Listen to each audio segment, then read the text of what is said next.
Do you love science fiction but hate how it's not masculine enough? Do you yearn for those simple, timeless stories? Stories that resonate with something deep in your soul. What the? Stories, perfectly told. A movie that doesn't have to keep your attention with giant explosions, sarcastic banter, gratuitous nudity for no reason other than it's awesome. A movie that will make you tear up so much that you have to pretend it's lame and laugh so that your friends don't think you are a sissy. Well, I have the movie for you. We bring you the greatest movie that aged like a fine Romulan ale. It's the movie where Moby Dick meets Charles Dickens, meets the duelists, meets a science fiction western, meets our own awareness of our mortality. In Star Trek II, The Wrath of Khan.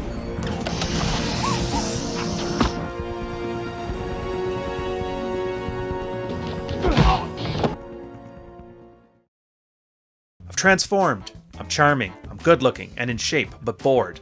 I need something to do next. Another challenge to conquer. Please give it to me. From the author and content creator that brought you the heartfelt, the F trophies for clout, the 6-foot-tall Tate, and the not funniest member of Rule Zero, Volume 2, Dread.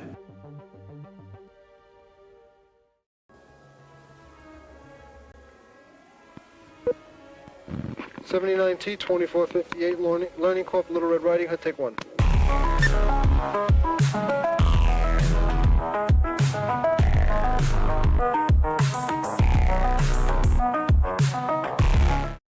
Oh, that stuff slaps. That slaps.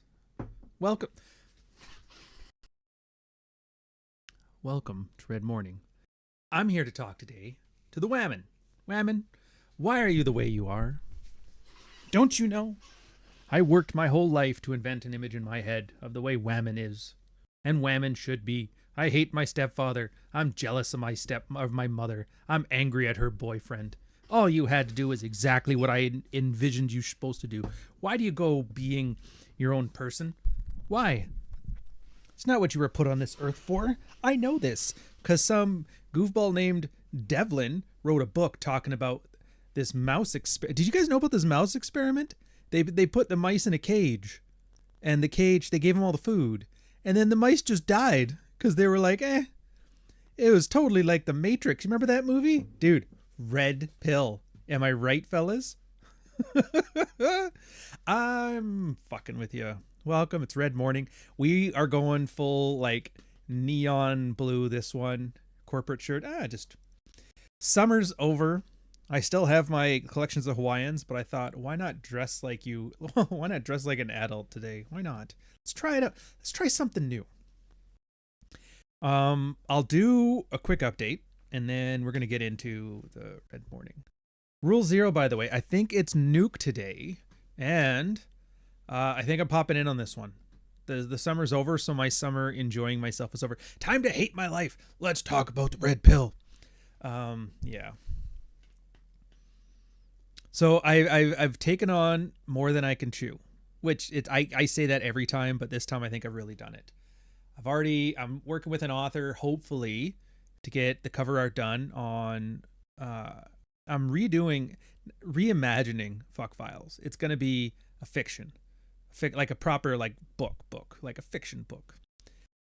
On that note, Nick is working right now on the final edits of Praxeology's, I don't know if I should call them 3 and 4 or like an amendment or a supplement. We're working on that, but it's field reports. It's a collection of field reports. For those of you who've read Frame, those of you who read Dread, and I get it, but it's kind of weird. Like, it's hard to take and it's practical as like Omega, but it's still kind of abstract. How do I take those things and apply them in the real world? What kind of mistakes am I going to make? And it's kind of a big collection of guys who have done that. So at least, okay, I get it now.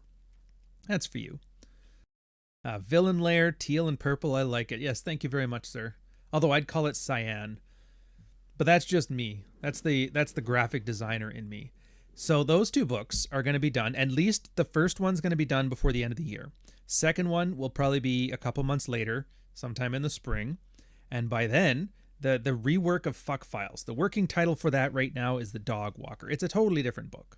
So it's not going to get in the way of the hardcovers and that. And that's just, the hardcovers are just when I sit here and have nothing to do for a day, I'm going to get on those hardcovers for the old ones. So that's going to be good. And then on top of that, I have the outline set up for a second book. So there's 4 books on the go right now. And Orion 2, I just finished the script. The next movie that's going to be on there, right now we've got I Come in Peace, King of the Kickboxers, which if I can ever get that out of DMC Hell, you can enjoy the shit out of that one. Wrath of Khan just came through, and the next one is Rambo 3. I would call that one the pinnacle action. Like, it's, you know how it's just the pinnacle. Everything that action movies have done over the years, the buddy cop tropes, the one-liners, the hero's journey, this one kind of personified the art form. It really did polish it up completely, and it's just, I can't describe it well enough. It is the greatest action film. It really is. And that's why it came out when it did, because Die Hard had to come out afterwards, because once you lost that hyper-realistic Arnold Schwarzenegger action, like once it's there, you can't go anywhere else. So they had to go to more of a flawed character model, like the John McClane has no shoes thing. So yeah. I wonder how many forms of the Whisperers there are. What the heck are you talking about? The one with the villain who was actually a chemical engineer. I don't know if he was a chemical engineer. To be fair, I don't know much about the actor's lives outside of just the stuff there. The Fortress with Chris Lambert with the Fortress. That's a good one. That's the one he did with, I can't remember if he did that one as well with Sean Connery as well as the Highlander stuff, but we'll see. I don't know. Because if I'm going to do that, I might as well do Sean Connery's what's Outlander. But then I'm like, at that point, just do Fist of the North Star. But we'll see. Anyways, the ones I have on my list, I have a list. And so I'm listening to all your guys' suggestions, and most of them are really good. It's just a matter of prioritizing which ones I think would make the best stories and which ones don't have, like I don't want to rip, like somebody else already has one out there, some 45, like the Ninja Turtles, the first movie. Somebody's already got the perfect retrospective out there. I'm never going to top that, so I'm not even going to try. But enough about that. Let's get my timestamps out and let's talk about the Whammon. Well, maybe not quite. Because to be fair, I know everybody says this, but it really is a shithole. Like, I'm sick and tired of watching. Actually, you know what it is? It's the same thing that happened in the pickup scene back in the day. So pickup, when it first started, was this grungy thing in the late 80s. You had the Mystery Neil Strauss, RSD Owen stuff. They were happening in LA, if I'm not mistaken, LA. And they had their fun, and then the game came out, and then the Bible and all that stuff, and that got popular. And then everybody started, who learned from his original crew, went out and made their own layers, and they kind of spread out all over the country, and all the major cities would have one. And that's where you get like the second wave of guys. You get like Royce and DC, who eventually Chateau Artiste. You get Jack Murphy, of all people, running the pickup scene back there, and Roosh, Return of Kings. All that came out of there.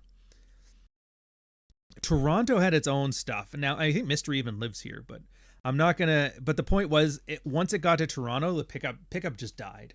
And some of you guys aren't going to like this. A lot of you will, but I can already tell by the names which ones aren't going to like this. We had a large influx of Southeast Asians into Toronto, and they all started doing pickup, and then it just rock bottomed, just died, and nobody wanted it anymore, and it was over with. So anyways, I noticed the red pill's kind of getting there now, where you got a bunch of Southeast Asian AI PFP guys on Twitter and on YouTube, and they're talking about how the great way to meet Whammon, and the great thing about hypergamy. It's been third worldified. It's been, yeah, the global South has taken over. And that's why it's not because Tate blew everything up. It's not because Myron is yelling and screaming. It's largely become, and I know this is weird coming from one of the lowest status activities and groups you've ever heard of in your life, but it's become a low status even for the low status guys. And so that's why it's kind of fell out of favor now. And really what needs to happen, is there needs to be some new zeitgeist that everybody chases to, and it kind of correlates with dating stuff. But I'll get to the super chats first, and then we'll talk about how the dating app cycle. This is one cuck article from my favorite internet stranger. Remember, kids don't listen to strangers on the internet. That's Silver Bishop, and he's required, man. So the meme, they're very good. This is really, they've taken it. True Alpha named Ryan Stone. This says, ask Murphy about the article he wrote, cuckolding his wife. Clear up the cuck article. Clear up the cuck article. Why are you doing this to me? Why are you doing this to me? Why are you doing this to me? If I wasn't prepared to literally impoverish his entire bloodline, I am now concerned for my career. And I still recommend clear up the cuck article. You know what? Fuck you for bringing this up. Yeah, fuck you. Heartfelt. I'm not going to have those guys back on my channel again. Absolutely not. Just use a little bit of fucking common sense. It is just...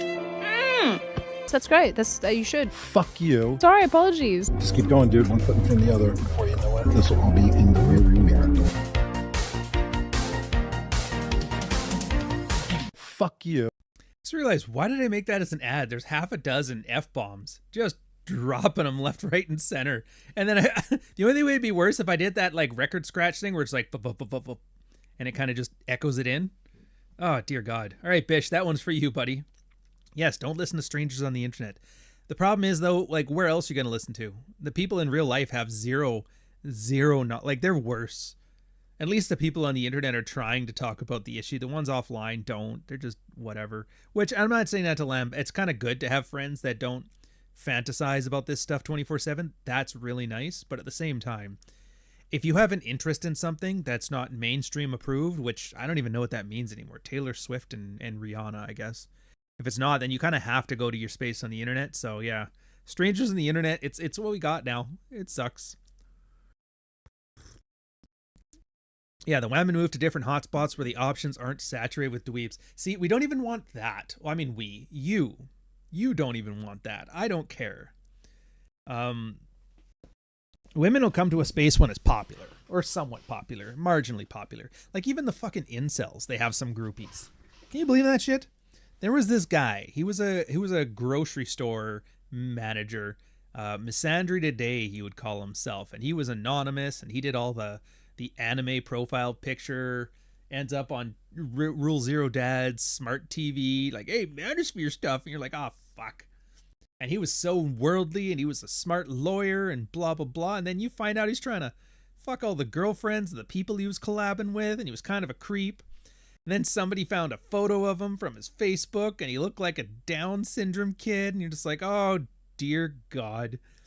I swear to God, with this space, it's like, there's a reason doxing is like the go-to method for Spurgs, is because most people that LARP about being some kind of niche intellectual are just ridiculously stupid people. It's like, oh my God. Like, look, if you have short arms and a thick neck, you better be a power lifter or like work with it, right? Yeah, look why Warhammer's popular right now. So you don't want popular. You want interesting. Interesting, unpopular, because that's when you get like the hardcore. People are only there because they are wonks about the subject matter. There used to be, like Rolo and I was joking with me. He's like, yeah, you're the only other guy I can talk to if I want to wonk out on this stuff. And I'm like, I agree. But the worst part is there used to be like dozens, hundreds of guys like this. They're all gone now, which, I mean, you can't blame them. You can't blame them. Anyways, Toronto's the city that Pickup went to die. And I was talking about dating apps. That's the point here. The cycles are getting faster. And you can take this and correlate it however you want to. It actually correlates pretty well with just about any niche space. You know, Harley Davidson collection, Facebook, like the social media apps, rises and falls, that sort of thing. The dating apps are good though because they're more honest, because they involve sex. I'd so far like the best, if you wanted to collect data analytics and be mostly honest, I would say Pornhub and whatever the de jour data app is for dating would be where you get your best data from. Not asking people, pulling their data to see what they're actually doing, because then you can actually trust it. But so if I remember correctly, the first one was eHarmony, or was it Match.com? Doesn't really matter. And what would happen is first thing people got there, it was always highly interested, invested people, which for a dating site means promiscuous and attractive. Those are the people that love casual sex because they're good at it and they offer and they're good at a product and they're good at marketing and they're good at the experience. So they did that. And then of course, word gets around and all of a sudden a bunch of averagely and under average attractive and under average and under personality wise and horrible people start hearing, dude, everybody's on this thing called Match.com and they're all getting laid. So they join too. Oh, I'll get on that. And then it's like for a little while, you can do it. And everybody's like, oh, wow, this is the greatest thing ever. But that quickly drops off when I've been catfished by creepy incel dudes like 5 times now. I'm fucking out. Well, 3. I'm 2. Yeah, 2 times. Girls don't. Guys are stubborn. Guys will wait for 5. I've been catfished by 5 fat broads. Girls will be out after 2. They're like, I don't need this shit. I'm going to go over to OkCupid. Or, well, no, Plenty of Fish. Plenty of Fish was the next one. And so the cycle starts again. All the attractive, promiscuous people were on Plenty of Fish. And if you go on there now, you'll see it's just mostly fat, tattooed broads, single moms, whatever. Shit like that. Same thing. So it's like got that initial, follows a bell curve, that initial high interest group of people. Then it gets mainstream acceptance and then a whole bunch of people flood it. It regresses to the mean. The highly involved, highly interested niche people leave. And then it slowly devolves back into like 80 IQ, sleep with those single moms. And it went from Match.com to Plenty of Fish to OkCupid to Tinder. And now we're at a point where it's hit a balkanization, which there's probably some historical precedent to this. I don't know it yet. But it's very interesting to see, because now what is there? Tinder used to be just Tinder.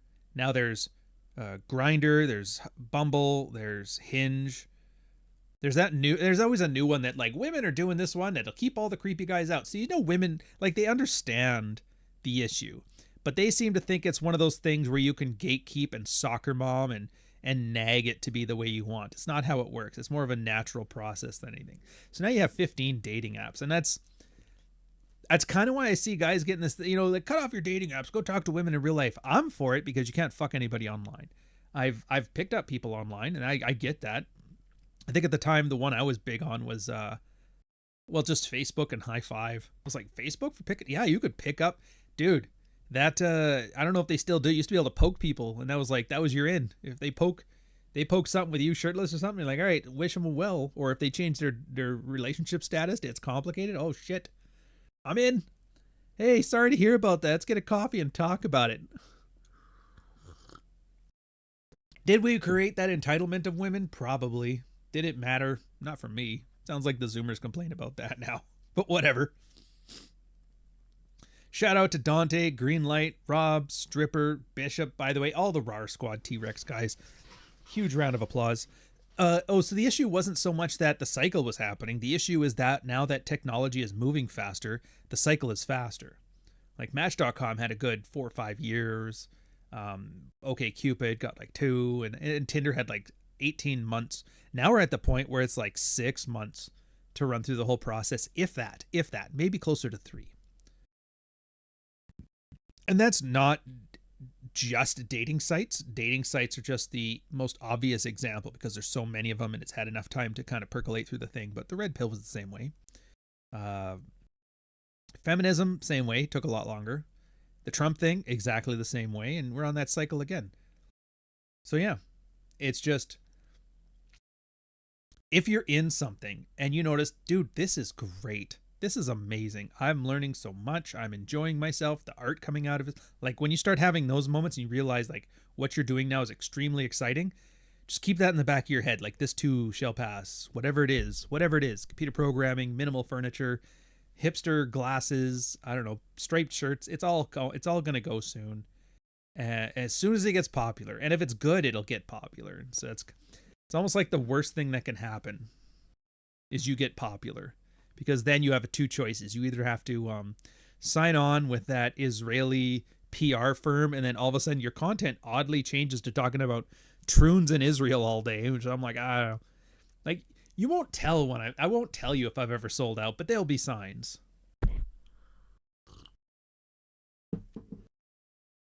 And that's kind of where I put it as the title here. Like, if a theater kid tells you to stop helping people, you stop.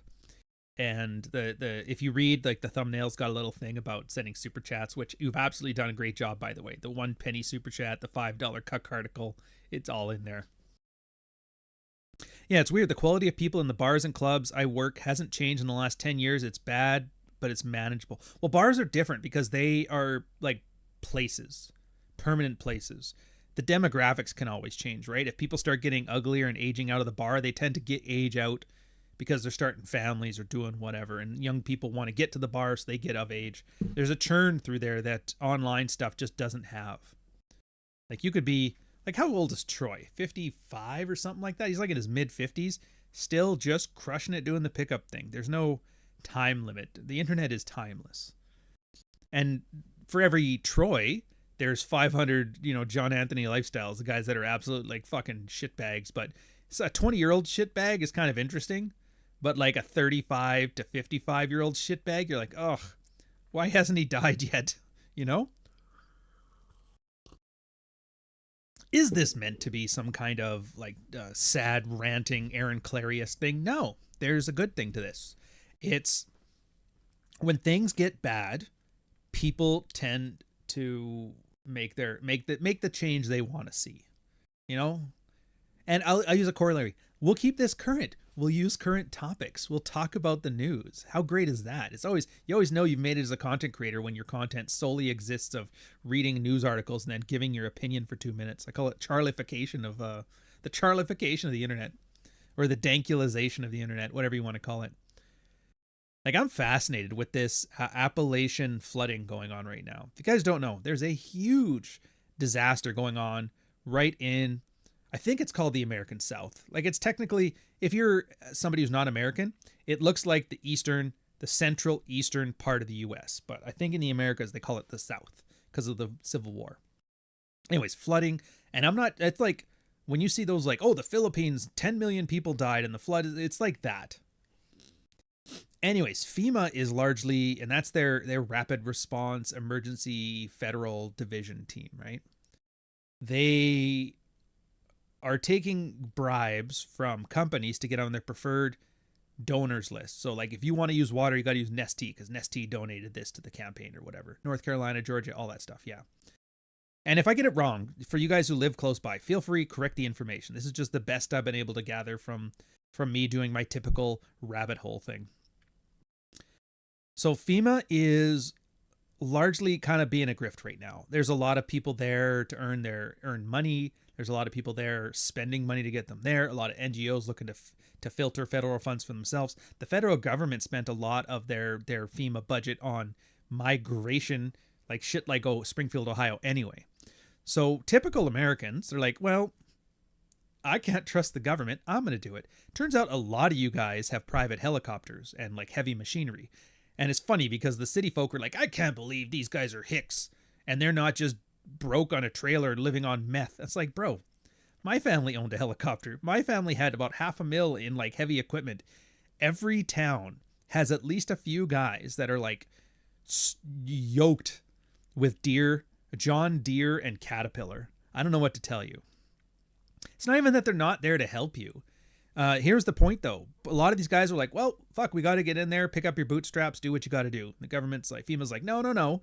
You're getting in the way. And I can steel man the argument. I get it. If you try to help and you get in trouble, then you're now somebody we have to save. So I get that. But the thing is, America's big on individuality. So it's kind of like, well, you take on that risk. It's a very feminized way of safety, right? As a lifeguard, it makes sense. Don't go and just try and save anybody. They're going to drag you down with them if you don't know what you're doing. Absolutely. But we're talking about guys who know what they're doing. Like, he runs an excavator. He knows how to excavate. He runs a helicopter service. He knows how to fly a helicopter. Taking crates of water to people isn't that difficult. And they're being told, like, don't do this. You're going to be arrested if you try to help. So then, they're like, well, let's get into our old bootlegging. Because the bootlegging was around the Appalachian area too, if I'm not mistaken. So they're like, well, it's just like bootlegging now. So they're running like a bootlegging aid operation tangentially. And a lot of people, the government said, no, stop. They just bent the knee. And a lot of people were just like, fuck you. and everybody's kind of living vicariously. It's like a little metaphor for the global versus national sentiment. It's basically like a Trump thing. So I find it fascinating because you watch how people act. And there's a lot of people in America, for example, who consider themselves right-wing and conservative. But then as soon as, blue-collar workers want a raise and they're making more than this guy is at his email job, he's like, oh, those fucking make them lose their jobs. It's like, that's funny. You guys were all about the blue-collar working man until he found out he gets paid more than me at Deloitte as a junior analyst. This is bullshit. Fucking longshoremen. They're holding the country hostage. It's like, what? So Amazon can't make $6 billion? You're not going to see $1 of that doc money if they automate or if they don't. You're not going to see $1 of it. What the fuck do you care? I think it's just that American saying that an American will turn down a good deal if it means his neighbor gets a great one. It's one of those things. It's very. And then the part that makes me laugh, and nobody ever catches the irony of this one, is that for like the last 4 years prior to this, you had a bunch of communists, literal like self-professed champagne socialist communist types doing the exact same thing. They don't deserve a raise. These people need to learn how to blah blah blah. Coal miners shut down, and then as soon as that blue collar guy voted Democrat, well, fuck him. Yeah, Deloitte is happiness. Deloitte is not happiness. Oh, you poor bastard. I mean, that's funny. I get it, but yeah. Oh, Deloitte is happiness. Like. Yeah, it is. And it's not, and that's when I realized, like, it's the theater kids. The theater kids, they live in fantasy world because they've never lived in a world where consequences happen to anything. Like, I'm from a small redneck town in a small Canadian economy. There was a good chance. I've seen somebody who ran his mouth and got knocked out. I watched somebody lose teeth for starting a fight. I've learned there are consequences to things. I've seen what happens when a town's policy removes the ability for the lumber mills to make money. And what happens after that? Oh, drugs. Lots of drugs. I watched cocaine. Like, you know how they had crack going through the inner cities? Well, in western small town BC, cocaine just destroyed it. And crack.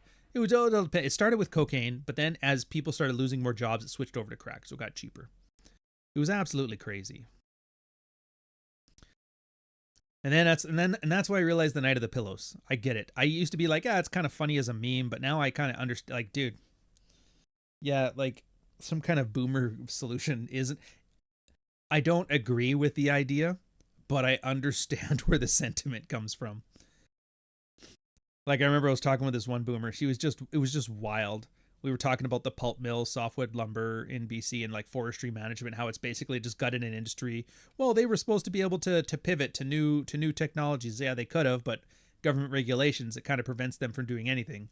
So early adopters can't make new companies here because it costs too much because of regulatory capture, and old companies can't pivot because that's not what they do. So we've kind of ruined the process. Yeah, well, I helped a lot of the people at our mill that closed and gave them Etsy sites and promised to help them sell shit. I'm like, well, that's great. Yeah, my benefits, my pension, and my mill shut down, but luckily I'm able to sell knickknacks on Etsy, which is really just a middle class version of that Mexican kid selling chiclets and bent copper wire as furniture or as jewelry at the rest stop beside the fucking passport office. Chiclets, sir? No, I don't want chiclets, kid. But then you have to give him chiclets because, like, dude, he looks like the kind of kid that dad's going to put cigarettes out in front of him, buy some fucking $2 chiclets. God damn it. They do. Canadians do. I didn't think it was a big thing here, but it is. And you'd think it would be a city thing. No, not so much the city. But the whole point of this, it was the funniest thing, man. Somebody, and then on top of it, there was another grift happening simultaneously. Typical Canada. Hey, you see these Americans running this giant grift and guilt campaign right now? Let's run a subpar one that nobody really agrees with. It's because it's our, we had an Orange Day off, which was basically the native genocide in Canada, which we didn't have, but we didn't treat them well either.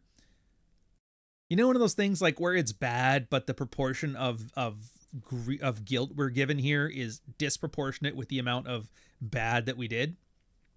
We're kind of at that level right now. And somebody called it guilt mongering. And I'm like, oh, that term is great. I really want to spread that far and wide. Guilt mongering. It's like it's right up there with like race grifting and outrage bait, guilt mongering. What's the other one? Outrage porn. No, it's the one where they show you grow like murders and stuff like that. All right, whatever. Anyways, yeah. So it's just. So this is a whole lot of nothing. What the fuck is the point of any of this? Why are you even talking about this other than to fill time? There is a point to it. It's when in doubt, you end up defaulting to your training, not rising to your expectations. What the hell does that mean? Well, what would a red pill guy do with all this stuff going on? What would a red pill guy do? We're going to do some super chats in a minute. Name a bigger red flag than a white guy with a podcast. I'll wait.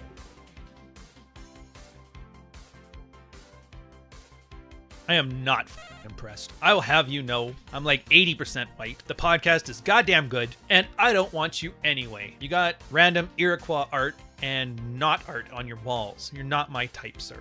Or madam. I don't know, you're allowed to say any more?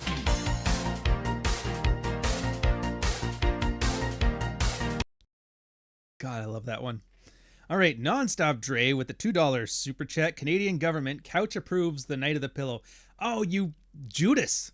Judas turned me in for the hate speech of the... Oh, you son of a... By the way, okay, AK, I'll do yours one sec. Total off topic, random story. It was the most bizarre thing I'd ever seen. Stephen Harper is doing some campaigning again. I'm like, I haven't heard and seen him in forever. He was our George W. Bush Jr., right?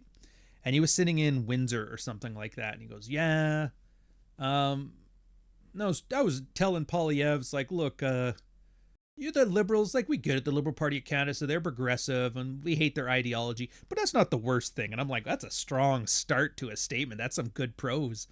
It's not the worst thing about them, even though we hate that. It's that they're just not serious people. They're incompetent. They don't care, and they're just doing whatever. And the good news is, in another year, it's going to be even worse. But then the bad news is he's going to have to really, like, fire a lot of people. And I was like, this is our former prime minister talking about the current government's a fucking clown. Things are fucked. And I was like, aren't those the people that are supposed to be cheerleading the regime above all? And he was at the funniest line for me was like, yeah, I get it. They're progressive and they're woke and we hate that, but that's not the worst thing. I was like, my God, man, how did I not know this man was so funny back in the 2000s when he sent us over to Afghanistan and one of my buddies got PTSD from the war. That guy would have been much better than watching the guy apologize for all those Rwandan murders our paratroopers did, or the Guantanamo Bay handoff we gave. Or that dude grenading soldiers. Like, fuck. Really, time and place. Anyways, Alpha AK, $10 1 cent super chat. So far, you've gotten everything right. Oh, thank God. I live in Middle Georgia, and the shit was bad here. My boss was nearly arrested because he was clearing a dirt road with his tractor. That's the thing, too. Like, FEMA doesn't have powers of arrest. So who's the one doing it? Is it the FBI? Is it the feds? Or are they state enforcement or municipal? Like, who's the tip of the spear on this one? That's the one that always gets me too, because it makes you wonder. And if they're taking orders from FEMA, like I'm used to Die Hard. You remember that, where the feds come in and start dick wagging, and the local cops, or most of the local cops, resist, except for like the chief of the police. He's like, "Oh yes sir, no sir." And of course the guy dude, it's so Die Hard. That's why I love this, because the whole Georgian thing is just Die Hard. Oh, they got the FBI on it now, and they're going through the playbook step by step. It's a class 3 scenario. Here's the plan. We'll cut off the power, we'll cut off the water, and then we send in choppers. not civilian choppers, attack craft. Before it happens, they won't know what hit them. Meanwhile, some dude in the Appalachians, like a Jim Bob guy, runs a cement plant, and he's not wearing any shoes, just comes in there with his hop chopper. Freeze up. What's the Scots-Irish version of Nakatomi Plaza? What's a Nakatomi Plaza that Georgia would have? That's what they got. Good on him. Jesus, I'm never going to the top floor of a big building again.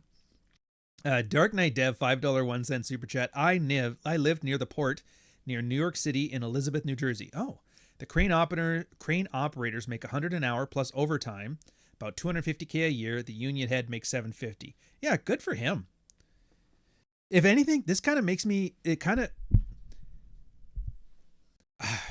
is going to be some more. Okay, I promise I won't do this anymore. I got to finish this off. The whole point of this was to get to the what do you do about it red pill side of things. But think about that. These are like the standard blue collar jobs that everybody used to have back in the 70s and 60s and even most of the 80s before the Reagan thing happened.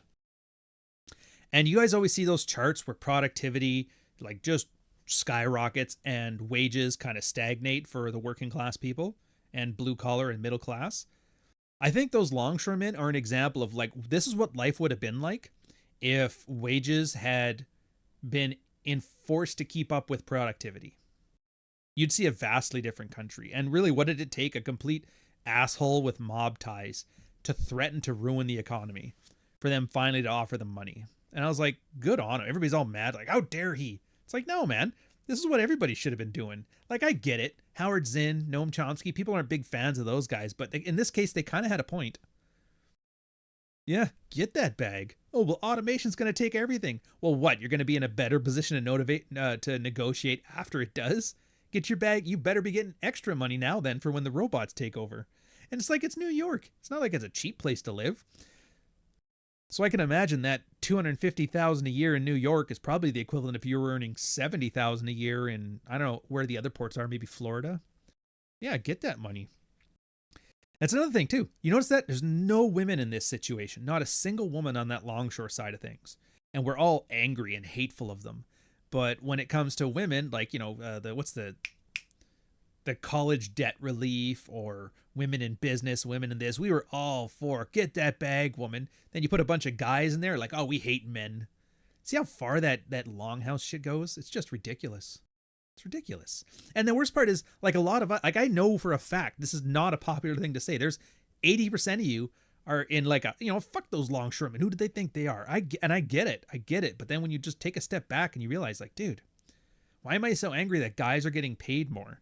The things made record profits. They were threatening to close the company if they didn't get their way. Oh my God, what is this red pill stuff if not ornery men learning to demand fair market wage for their gifts? And I'm not talking about longshoring now. I'm talking about sex. Nonstop Dre again with a $2 super chat. Couch's first policy as ruler, pillow camps for boomers. You know what's funny on the thumbnail? I had a feeling Dre would be talking like this, so I haven't put that on.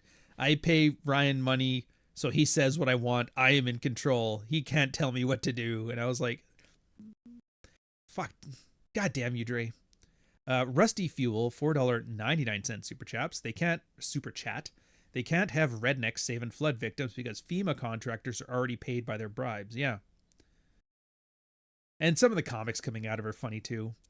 Like, I guess a lot of the boomers are falling for AI. They have an AI picture of a girl holding a puppy sitting in the flood, but it's very clearly AI. And like a lot of the boomer adults are like, oh my God, this is the saddest picture ever. And the kids are like, are you stupid? This is fake. It's not fake. Look at it. It's so realistic. And so what they're doing now is they're putting pictures of dogs holding babies and trying to escape the flood. Or this guy, Fox, I think it's Foxconn Comics or whatever. He shows this big helicopter dropping down, like, you know, one of those big 2-rotor helicopters. I can't remember what they're called, Auroras or whatever. Dropping down, and the flood victims are standing on the roof cheering. And then the back opens up and a bunch of immigrants fall out. And they just dump immigrants into the floodwaters. Oh, fuck, it made me laugh. It's good that you can have a sense of humor about this kind of stuff. Port brings in Dark Knight Dev, $5 super chat. The port brings in $5 billion a day, mostly cars and typical products on the ship. The head of the union has a 7-bedroom mansion and he's still underpaid. I mean, technically he is. Yeah, they bring in $5 billion a day.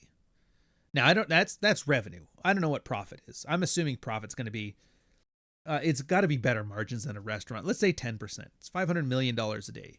The guy who runs the dock has probably got a 7-bedroom mansion of his own, maybe seven bedroom mansions. You see what the rich people live like. You see this. So it's not like there's not enough wealth to go around. There's not. It's just that men have been longhoused into not looking after their own economic interests for too long, that when you see a naked display of power like this, it bothers you, you know? So when some people are like, oh, I can't believe, do you know how rich this guy is and he just wants more? The question is like, why don't you? And I'm not saying that you have to join a union and fight for your thing. There's all kinds of solutions for this, and I guess another reason too is they just had for airline pilots. We almost missed some flights here because the airline pilots doing the exact same thing here, and they wanted a 47% raise, and everybody was freaking out. It's like, what, 47%? They're so greedy. You know, they should just accept what they get and get something to go with inflation and blah blah blah. And I was like, that's interesting, and I kind of looked into it. When everybody, like when the average person tells me something, I just have to assume something's wrong, you know? So I go and look into it. A couple things. One, obviously inflation went 20% up that 1 year because of COVID, and everybody took a 20% hit to their net worth and income. So I'm like, okay, a 20% raise, that makes sense. Yay, put us back to where we were prior to inflation. But then I look on top of it new, like I wonder what they would get working for like United in the States. Turns out what they were asking for wasn't a 47% raise. They were asking to be paid on par with an American pilot because they're like, dude, if this ain't paying well, I'm just going to expatriate to the States. So match what they got. And when you say it like that, it doesn't seem that unreasonable now, does it? If anything, they kind of aimed too low. Nonstop Dre, Couch's solution, try to one-up Stedman. Oh, dude, I almost forgot to tell you. Where is it? Where's fucking Patty boy? I know I got him in here somewhere. There it is. I love the way girls smell. I love how they always make sure, by and large, they shower, and they just have an amazing smell to them in general. He's getting out, I think, in like 2 weeks. 20% raise, inflation rate's 25. Yeah, apparently he's out this month. I don't know when. I don't care. But I mean, I care in the theatrical sense that I love to rip on this guy. I can't wait to see his new things. I am going to probably Photoshop a picture of him with jailhouse tats soon. I don't know, we'll see. Yeah, he likes men who smell. So here's the thing. Like, as a red pill guy, what do you do in these situations? Well, I mean, the first thing to do is just start looking out after your own best interest. And what is that? If you're a working class man and you see working class guys getting paid, like, fucking go for it, man. You should be cheering them on. Military used to have this where there's actually a union in Canada for the federal employees, which, again, I don't know if I agree with that. It seems kind of like a strange concept for people on the federal payroll to petition against the federal payroll for raises, but whatever. Military, you're not allowed to do it. And the civilian contractors would strike, and they wanted to get a raise. They wanted 12% over 3 years or whatever it is, right? And a lot of military guys are like, you know what? Fuck those guys. Can't believe how lazy they are. We're out here and we don't do shit. And then eventually word kind of started spreading around. It's like, hey, just so you know, when the civil service gets a raise, that applies to us. And all of a sudden everybody's like, oh, fuck, get your bag, son. Self-interest. It was wonderful. And yeah, the civilian contractors, they got their raise, and that percolated through the forces, and we're like, holy shit. It's amazing how people have been convinced to argue against their own economic interests, you know? And let's face it, even if it feels grifty, look what's going on right now, man. Every minority with a chip on their shoulder, and you know what the chip on their shoulders are? It's that they don't have a chip on their shoulder. Like the Day of Reconciliation, it was just an amazing thing. It was all these people who had never been part of the residential school system in Canada, who had never experienced it. They had to like grab all the old photos of grandma they could find to be like, look what they did to her. And they were basically grief mongering. It's like when you see the people arguing about reparations in the States right now. It's like how many 100 years after 1965, it's really getting difficult to make a case for reparations, but whatever. I'm not getting involved in the American side of things. I'm just saying it was funny because nobody had their own grievances anymore, so they had to trot out relatives. Yeah, I am 10% victim. I am the third generation of a victim. It's just slowly diluting away, and it's funny because people are noticing. But I mean, it's working. For the most part, it's working. I like to say things are getting better, but it's not. They just got a brand new federal holiday for people. Which and ignore the irony of the government created a system that caused untold suffering to a group of people. Therefore, to make amends, the government will give all government employees a day off.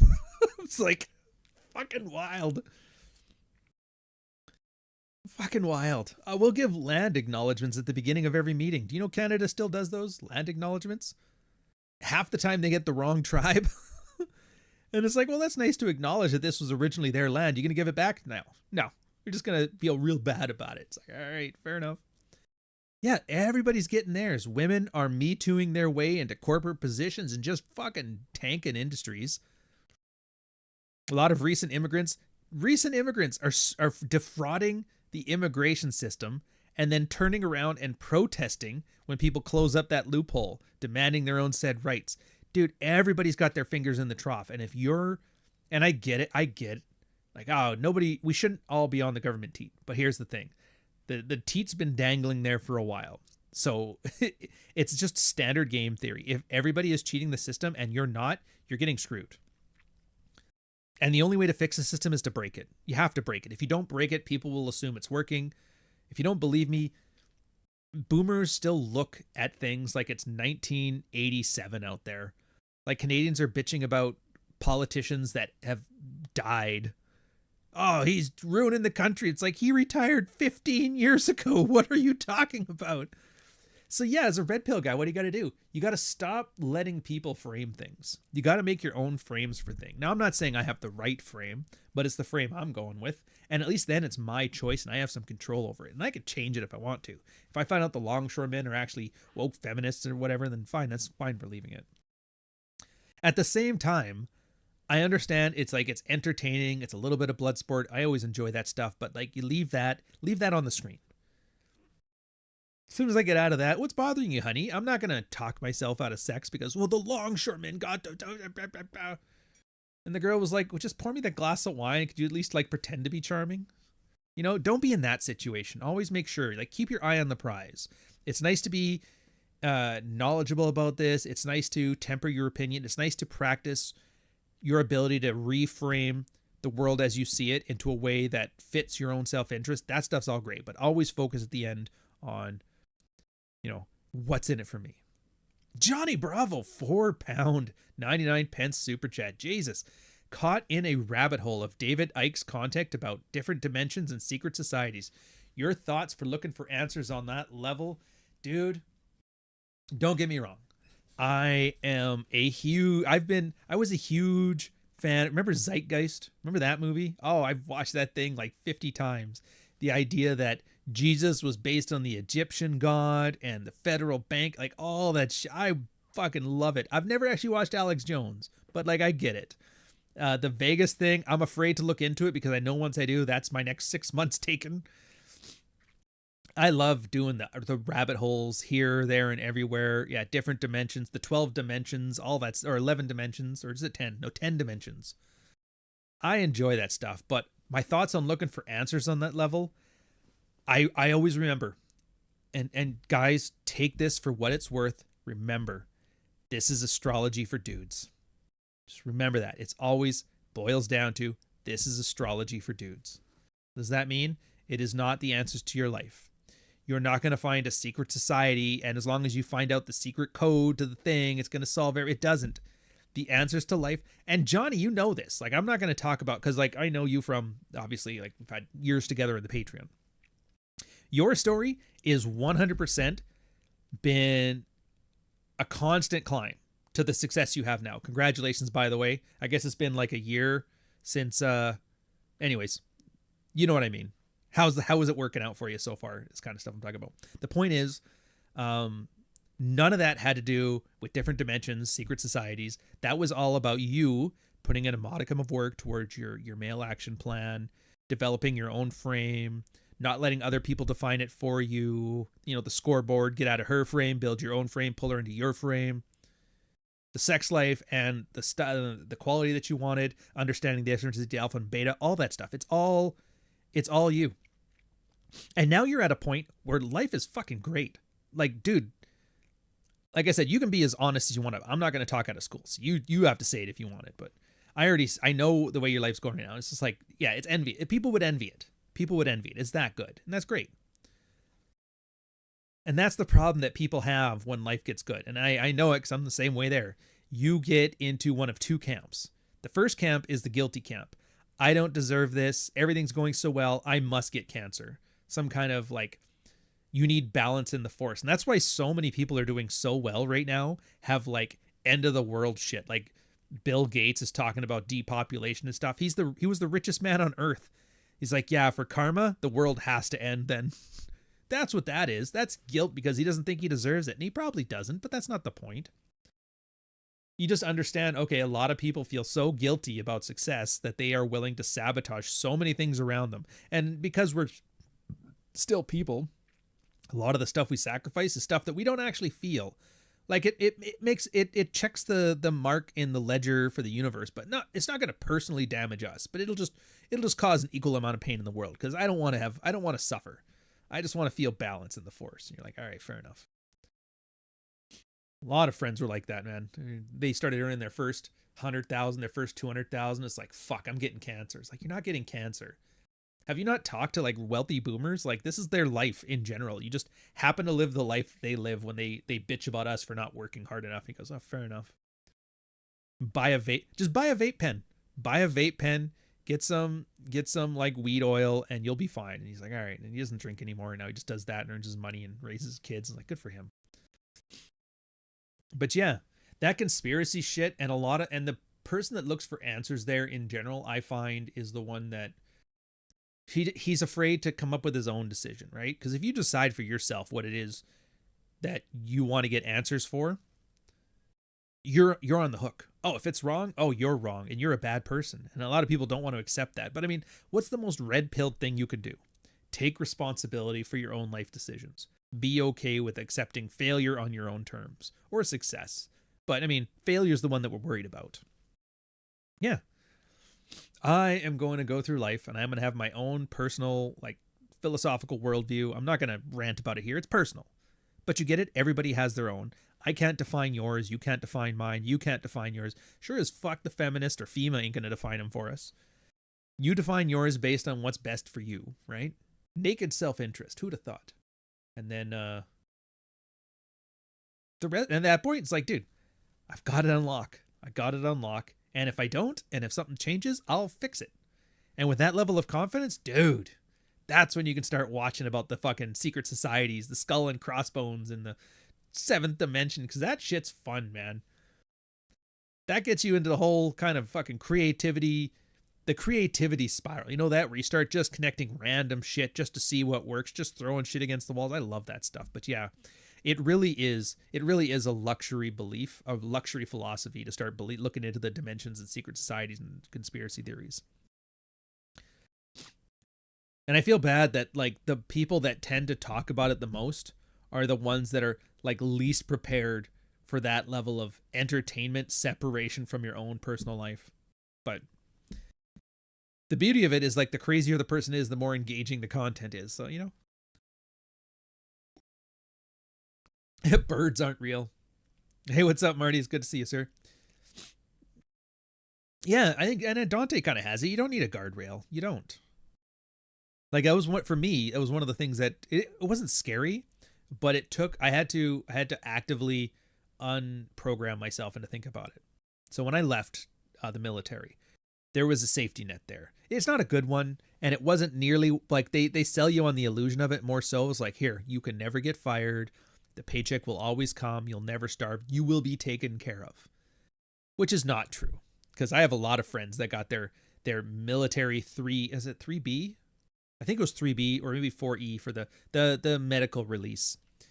Absolutely was not taken care of. Absolutely. But they tell you are, and you believe you are, and everybody else reinforces that. So you think of it. Oh yeah, for sure. And so I left that, and that took some training to understand that I will be okay. And for me, it was easy. Like, a lot of people left the military and did fine. A lot of people have never joined the military and they're doing fine. So clearly you can do fine outside of it. And then you start working corporate life and you're like, all right, you earn enough money and there's a safety net there. Yeah, you'll get fired from this one, but you can start this one and blah, blah, blah. And then I'd leave that to do this. And now that's like completely detaching from the safety net. completely detaching from the safety net. And then you realize, like, I'll be fine here too.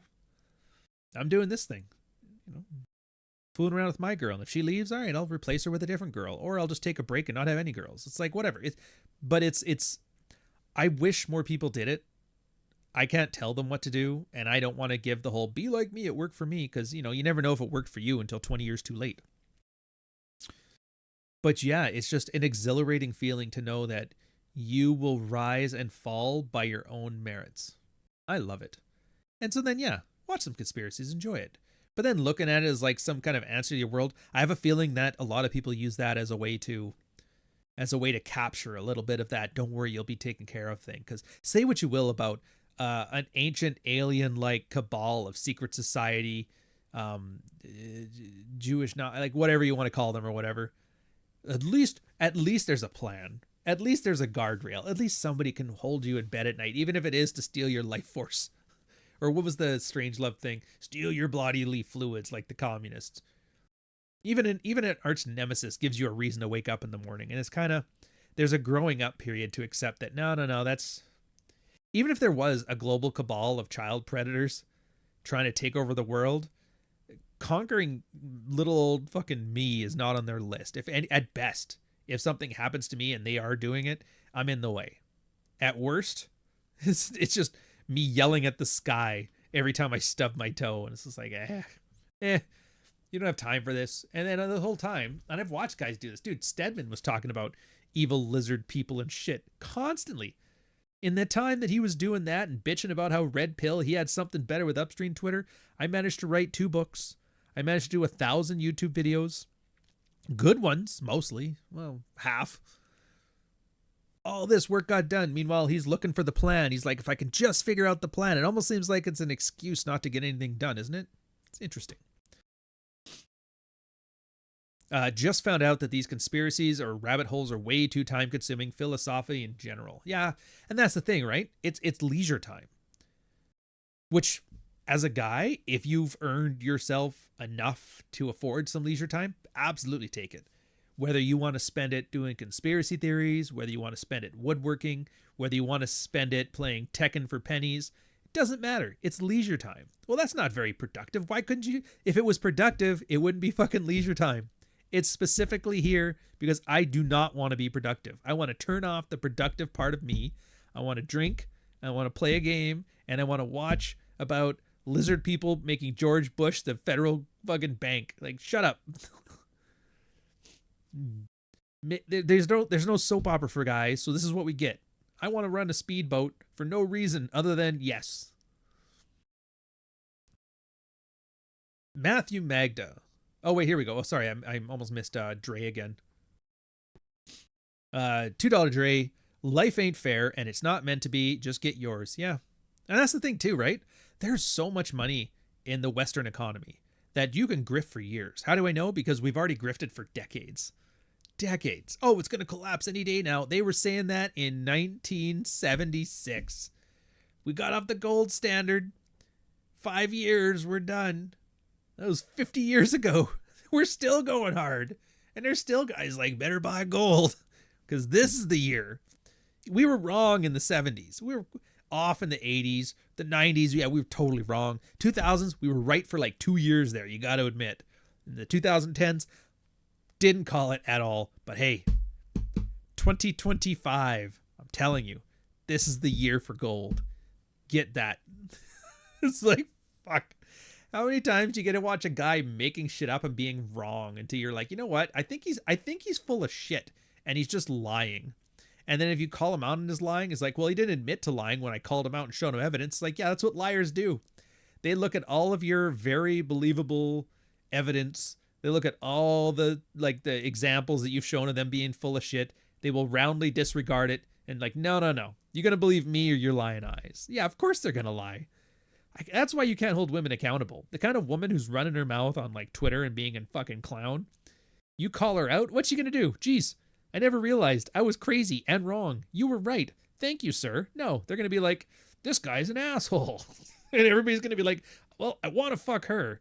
So you are, and yes, she is lying, but I'd rather fuck her than let you have truth. So fuck you. You're fired. Promote that woman. You want to tell me now it's like, oh, those longshoremen don't deserve... Fuck that. Get every dollar, man. Every dollar. Absolutely go for it. Get yours too. If you've done well building yourself a personal brand, if you've done well getting yourself to the top of your company's got DEI initiatives and a really robust HR company, and you have a chance to bilk them for everything you got, fucking go for it. You know, one of the best corporate grifts I've been seeing, and it's legal, it's great, it's lucrative, it's where people are working at a company, and I've seen it about 3 or 4 times now, but I've heard of a lot more. Working at a company, you're on some specific initiative, some software package, some like highly technical niche part of the organization that has a direct input into the main revenue flow, or one of them. And then the guy quits because they aren't paying him well enough. They're running him into the ground with work, and it's just ridiculous. And then what does he do? He turns around and becomes a consultant for the same company to manage the exact same thing he did before. And you know what changes? A few things change every time I've seen this, and it's just fucking wild.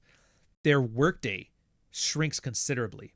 What used to be a 9 to 5 plus overtime plus answering emails at 9 o'clock at night turns into a 4-hour work week. You know, like I wish I'd remember this when we were talking with Isaac on his podcast about this. Like, has anybody ever done the 4-hour work week? Technically, these guys do. You do the consulting thing. You only work when you have to work. They can work from home because you're a consultant. They don't care if you're in the office anymore, and you're not getting benefits. And you know what happens? Your pay like doubles, sometimes triples. You have no idea. Everybody's like, oh, benefits are really good. Benefits are expensive. You're better off just taking the cash and buying your own benefits. It is such a grift. So yeah, you get these guys and they consult for their company doing exactly the same job they did before, cuts all the bullshit, cuts all of the requirement to work at the office, cuts all the stupid benefits, cuts all the HR bullshit. You're not accountable to anybody except for filling the terms of your contract. You make a fortune. This is like the retirement plan for a lot of people. It's amazing. So again, those longshoremen should get absolutely... Yo, he makes $750K. Well, why is he not making $752? The American economy doesn't seem to be... You know what the worst part with that would be? Oh my God, it's now more expensive to ship stuff in from China than it is to make it in America. Oh man, that would suck. It'd suck that some American would have to go back to a fucking steel mill again and be able to afford his family, or at least pay for the oxy that he's addicted to. You know what I mean? Fuck that. Exactly. Life ain't fair. Get yours. Matthew Magda, $5.55 super chat. I need realistic goatsy stickers for defecating public ad spaces. Where can I buy some? I'm serious. Actually, I don't think you can, but you can get them made for you.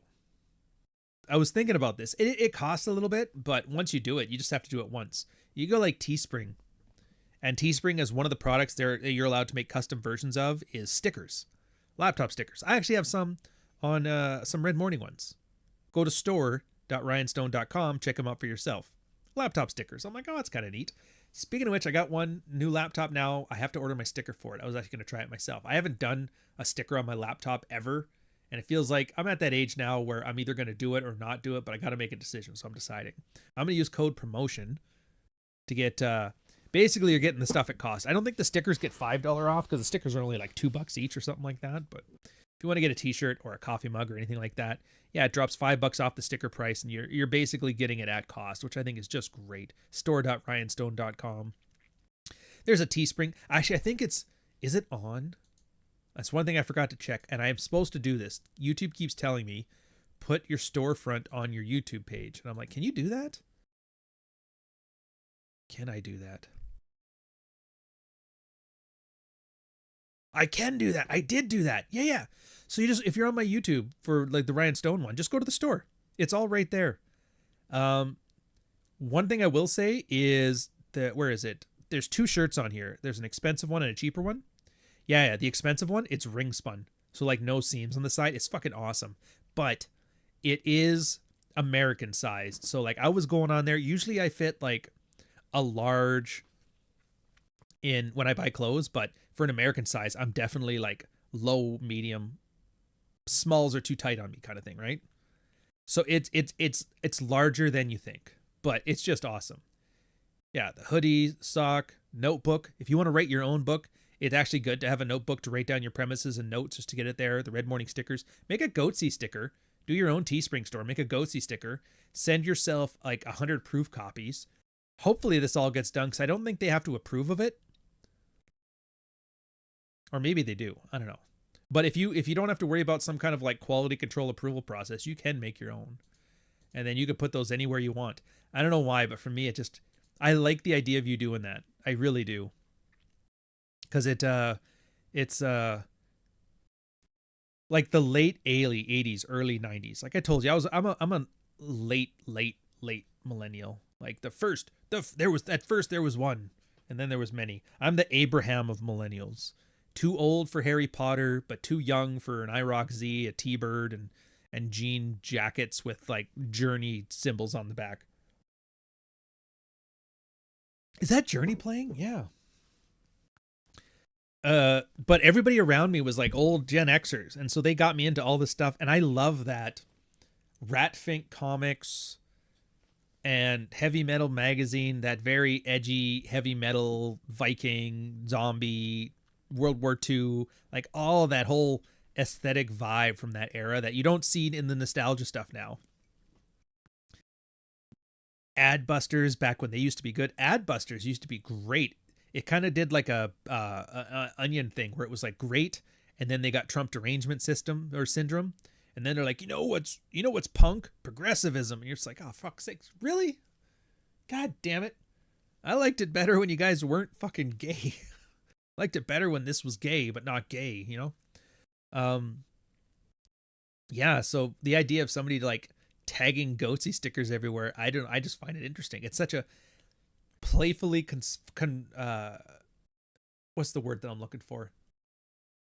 Playfully subversive. Yeah. As opposed to like when they have those permanent marker pens that everybody tags, and that's just, you know, a pain to get off, and nobody likes that.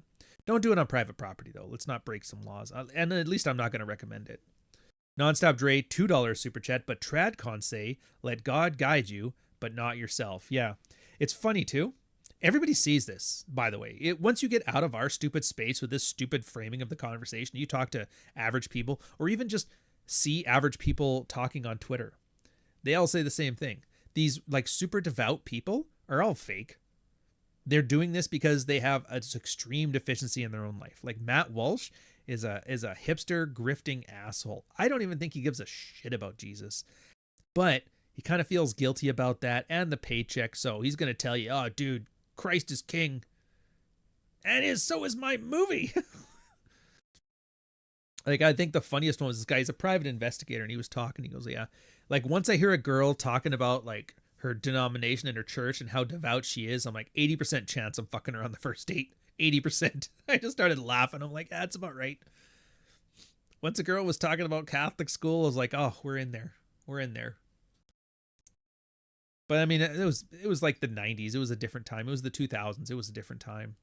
Back then, the way we looked at Catholics then is the way that a lot of like Western Muslims are now. I guess they work their ass off to get out of like their conservative Muslim countries. They come to Canada and then like immediately start stripping. I just think it's hilarious. Guys get freedom. They buy a ranch out in the middle of nowhere and just live a life of peace. Girls get their freedom. They immediately become a sex worker. It's like, you go, queen. Yeah, let God guide you. If he guides you to the pole, what good is your God? Well, sometimes you succeed in shutting him up, I suppose. It's a temporary thrill.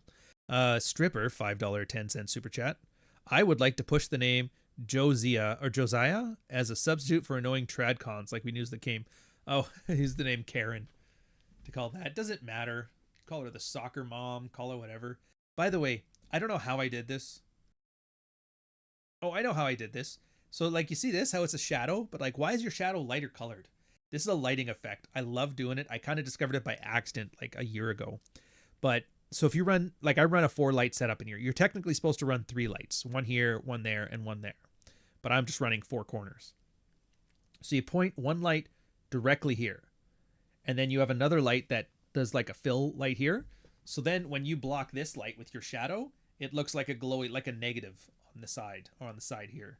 I don't know. It's like a subtle thing and nobody cares, but it's just for me, that's the kind of little stuff I like doing in here just to give it flavor, right?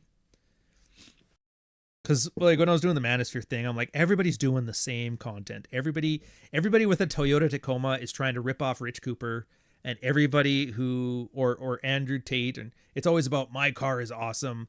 I'm jacked. I'm on TRT. I have beard. I have hair. I dress nice. I have watch. Buy my shit. And I was just like, oh, what can I do that's different?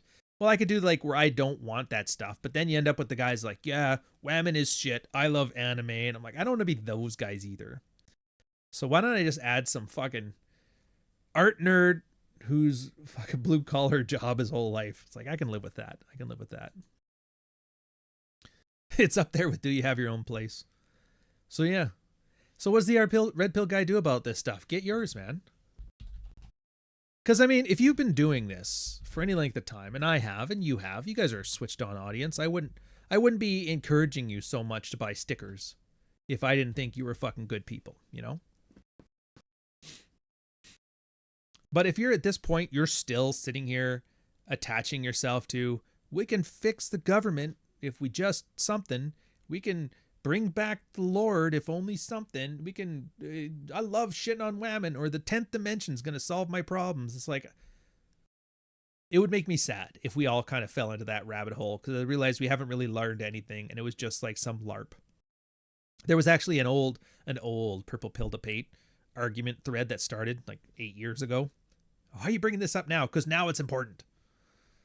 8 years ago, where somebody had mentioned, like, what if the red pill shit doesn't really matter? What if it's tangential to this? Like, perhaps you're angry, you're sexless, you're a loser, and then just in the same process that everybody else does, getting older, you'll end up starting a family. You'll fall into it regardless of what, subreddit you read. So maybe the problem with this red pill thing is that it's riding the coattails of success, and there's no real answer to that, because you can't study that. You can't do a critical study of, well, this guy read Rollo Tomasi at 20 and this guy didn't. And 20 years later got this, because by the time 20 years later, it's too late for anybody to apply for it anyway. Nobody's going to do it. And then you can always have excuses anyway. Well, that guy read it, but he didn't apply it. He didn't do it hard enough.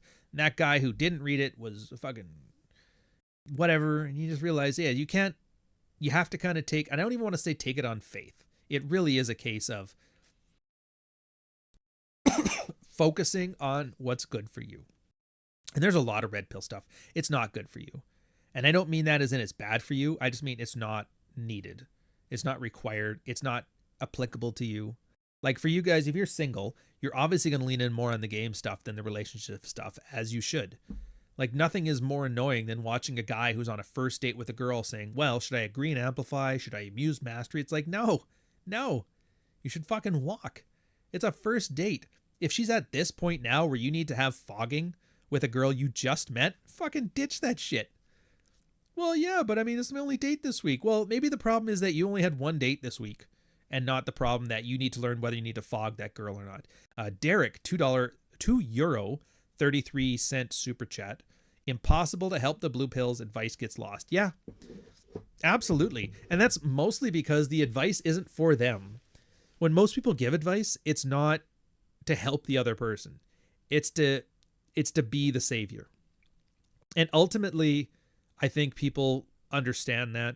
At the same time, they're kind of motivated to understand that because everybody is set in their beliefs. I believe what I believe. If you tell me I'm wrong, then you're the asshole. I'm going to dismiss you because if you tell me I'm wrong here, then I'm wrong in everything, then I'm a bad person. And I just can't accept that. Your ego drives you off a cliff as long as it doesn't hurt you too bad. So yeah, when you give that advice, it's like me telling you, I know everything and you are wrong. And then the person hearing it will be like, fuck you. You're a bad person and I'm dismissing you. I'm right. And now I have to make you hurt for it to make me feel better. That's how that always goes down. And that's why you cannot red pill your friends. You cannot give advice to your friends. It's a waste to even try. So it's kind of like every other purple pill debate. They're all the same. Every single one. I bet you anything. Who's like the debate guys right now? There's the Andrew Wilson and there's the whatever podcast and whatever. I bet you I can go into those, and for every argument they're making, I could go to a fucking Reddit thread from 10 years ago where they had the exact same argument. Everybody made the exact same points and nobody learned a fucking thing from it. I guarantee that's what happens. And I'm fine with that. It's like, all right, I get it. You're young. You haven't seen it yet. You could have just read it yourself, but whatever. Nuclear Juadio, $5 1 super chat. Thank you very much, sir. Almost impossible to discuss game online without sounding cringe. Oh, he's actually got a good point on this one. You will sound cringe. It's actually great. Whisper articulated it in a way that I think was really a great way to frame it. So game is mostly subtext. It's not about saying the right things to a girl. It's not about telling her what she wants to hear. It's about the subtext of what you're saying. That's why we always, but the problem is subtext is plausible deniability. Was that actually what he said? Or was he just inferring that? Or am I looking into it too much? And that uncertainty is what creates tension. And that tension is what people look to each other's actions for. It's almost like you're solving a mystery. And then it's like, oh, I figured it out. If I figured out what your motivations are, I'll believe that because I did that. But if you tell me your motivations, then that's a lie and it's manipulative and I'm automatically going to resist. So the reason that you can't discuss game online without sounding cringe is because you're talking about subtext with overt language. And there's no way to make that not sound cringe. Ugh, you took my great date and then you've made it manipulative. Ugh, it gives me the ick, you know? Another big reason why you can't have girls in this space. Because as a guy, if you're a guy who doesn't get it and you're looking to get it and you're looking to learn, yet you're going to have to discuss subtext with overt language. And it's going to sound creepy and it's going to sound cringe and it's going to give people the ick. And that's why you're not supposed to tell anybody. You're not supposed to have a copy of the game on your bookshelf. You're not supposed to have a copy of any of this shit. Oh, that was weird. I lost chat for a second. So yeah, it's going to sound cringe. And that's why I laugh. Everybody's like, oh, if it was just fire Tate and Myron and the red pill will be cool. And it's not going to look better. It's always been a piece of shit.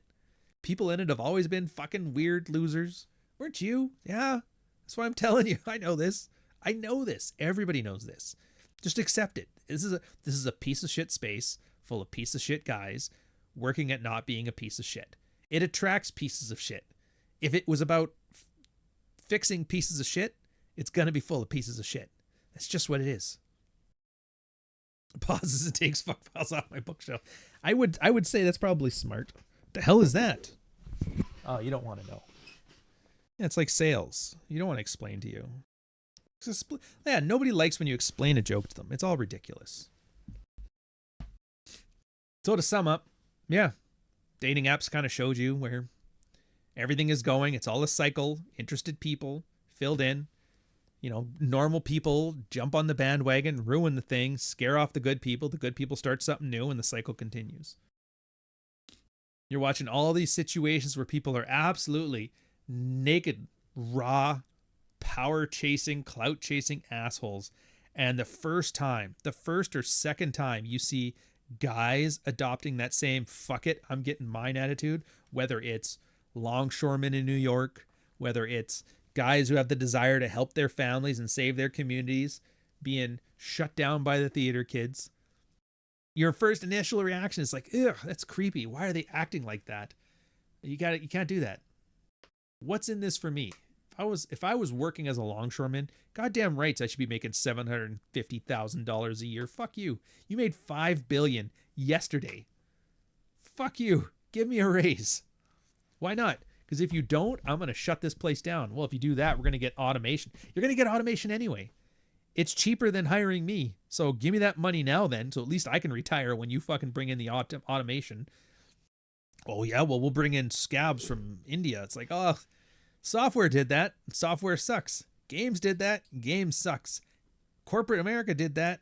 Corporate America sucks. They gave Southeast Asians Google, Microsoft, YouTube. And do you think they're getting better? No. You get what you pay for, sir. You get what you pay for. And when they die, something good will come and replace it. Well, not really, because of government regulation, but it sounds like a you problem. Doesn't sound like a me problem. Oh, but we'll lose Microsoft. Boo fucking who? You know what? Off topic. I'm so pissed. Bought a new laptop. So I'm like, mine's getting old, whatever. And it's installing Windows for the first time. Do you remember back when, illegal people used to download mods and cracks off the internet? And it would always be like, hey, install this. And then there'd be 15 pages of you having to click no thanks. And they'd always move the no thanks and swap it around. So you had to really pay attention. Otherwise, you installed fucking spyware on your thing. And then finally got through it. I'm like, that's the Windows install experience now. Fucking ridiculous. It's at the point that I almost want to... XP is a little bit too far gone. But I've still got my Windows 7 stuff. And I'm like, maybe I'll just delete all this and start a Windows 7 install. And then I never have to look at it again. Get that de-bloated edition that's got just zero connection. Or heaven forbid, do that thing where every couple years I always end up, you know what? I'm really going to give Linux a good try this time. And then I'll install fucking Ubuntu or something like that. And then I realize after about 3 months of tinkering and tweaking, realizing like, fuck this, it's not worth it. Is there not a driver for Windows programs? Yeah, there's this thing here, but you got to program your own this. I'm like, fuck it. I'm not.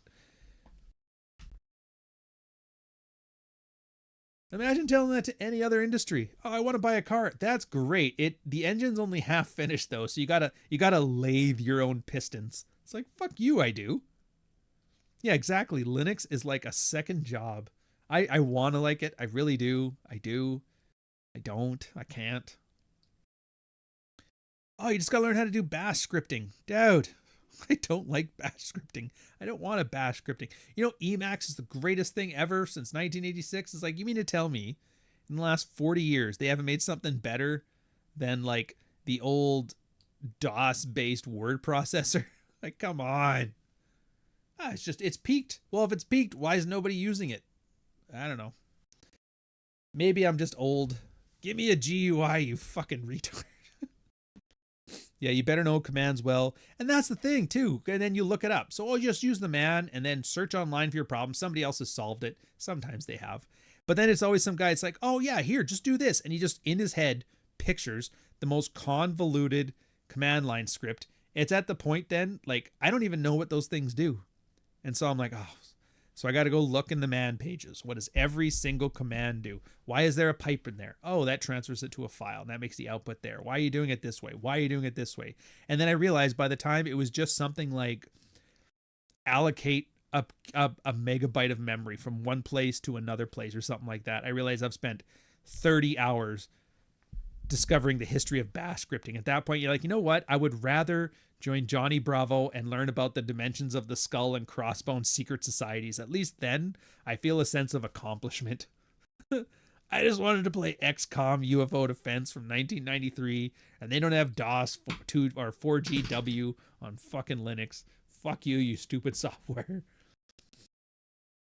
Yeah, and then Windows downloading updates. So yeah, the shitification of software. I can see there being if I could get away with Windows XP on everything, I would. I don't think I can, though. A lot of software just won't work on that anymore. It's too old. So I am reverting everything I own. I think the one I'm on right now, like this, is on Windows 7. And I'm like, that's as far as I want to take it. Like, fuck you guys.